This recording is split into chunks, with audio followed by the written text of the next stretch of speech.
নবীজি বলছেন, যদি তুমি বিয়ের মাধ্যমে সফল হতে চাও, টাকাকে আগে নয়, ডুপ্লেক্স ট্রিপ্লেক্স বাসা আগে নয়, সবার আগে তোমাকে চরিত্রকে বেশি প্রাধান্য দেওয়া লাগবে। ঠিক কিনা বলেন?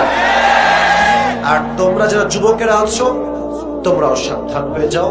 বিয়ের সময় আটার সুন্দরীকে বিয়ে করলে কিন্তু জীবনে কখনো সুখী হতে পারবা না যুবক ভাইরা। আমি বলছি না মেয়েরা মেকআপ মাখবে না, অবশ্যই মেয়েরা মাখবে, সমস্যা নেই।